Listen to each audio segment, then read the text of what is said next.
Hi everyone. Today I'll be presenting on the banking regulations based on the Basel III Accord. Basel I, as a rule, was introduced in July of 1988.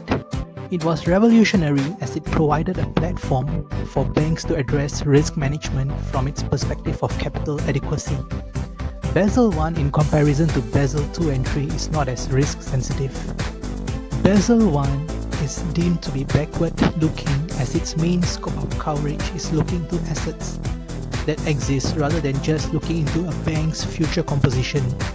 This enables the detection of credit risk and no other risks.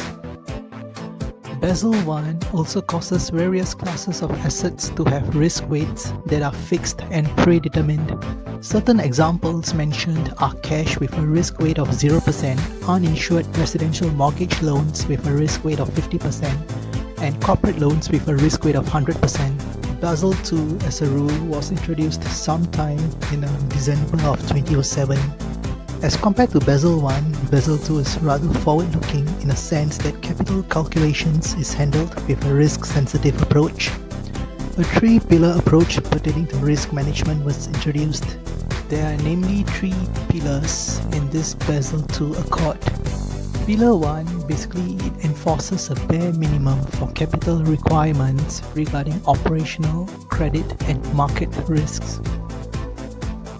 Pillar 2, enforcement, contains the necessary principles for banks' internal capital adequacy assessment process, also known as ICAP, required for the identification of extra risks which are material and not recognizable easily.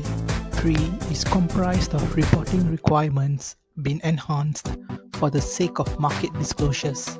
Scenarios include the securitization holdings, credit quality and rating bands credit risk exposure. Basel III, which was implemented in around somewhere in July of 2013, the main emphasis for this would be a reduction of systemic risks through the minimization of pro-cyclicity and promotion of counter-cyclicity through conservation of capital and using counter-cyclical buffers. The advantage of Basel III is that it's forward-looking as risks being addressed are specific to portfolios of banks as well as the macroeconomic environment. Leverage ratios are brought into the frame with the purpose of improving resilience within the financial system by limiting the leverage of a banking organization. Basel III also introduces a 30-day liquidity ratio, also known as LCR, 1-year net stable funding ratio, also known as NSFR, and tools that monitor liquidity. Now, taking US as a case study example, Basel III implementations began in July of 2013. Dodd-Frank Wall Street reform implemented the Basel III framework in the US. The main aim of the US to bring about such a change by taking reference from the EU was to bring about revision to the definition of regulatory capital, implementation of new requirements for the overall capital requirement, addition of a new supplemental leverage ratio, as well as making corrections to the methodology used for the determination of risk-weighted assets. Although in terms of cross-border regulations between the EU and the US are somewhat similar in terms of implementations of Basel III, there are still some significant disparities present between them. One such example is the Dodd-Frank Act, which introduced provisions which is only specific for financial institutions present in the US. Another point to take note is that the differential in asset risk weightings between the EU and US would create competitive dynamics between financial institutions located in both regions. This would make way for arbitrage opportunities to be present between them.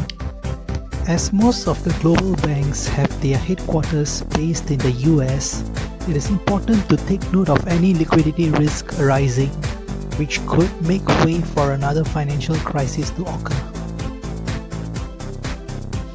In conclusion, Basel III is still the most important response addressing financial crisis that has been recognized internationally. The upcoming Basel IV framework, which has better policies that will suit the US, whether or not be adopted by them still remains a question.